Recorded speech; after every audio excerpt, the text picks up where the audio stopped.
नागपूर शहरात मंदिर चोरीच्या वाढत्या घटनांवर अखेर पोलिसांनी मोठी कार्यवाही करत 2 गंभीर गुन्ह्यांचा पर्दाफाश केला आहे.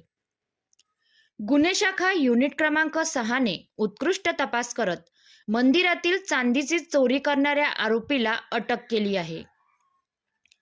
संपूर्ण माहिती अशा प्रकारे 15 जानेवारी 2026 रोजी तहसील पोलीस ठाणे हद्दीतील टिमकी येथील श्री संकटमोचन हनुमान मंदिरात अज्ञात आरोपीने प्रवेश करत हनुमान मूर्तीवरील सुमारे 250 ग्राम वजनाचा चांदीचा टिळा चोरी केला होता.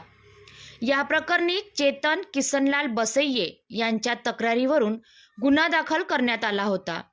तपास दरम्यान तांत्रिक विश्लेषण व खात्रीशीर माहितीच्या आधारे पोलिसांनी सुभाष सुखदेव झाडे राहणार लक्कडगंज नागपूर याला ताब्यात घेऊन सखोल विचारपूस केली असता आरोपीने केवळ टिमकी येथीलच नव्हे तर 5 पावली हद्दीतील तांडापेठ हनुमान मंदिरातील चोरीचीही कबुली दिली.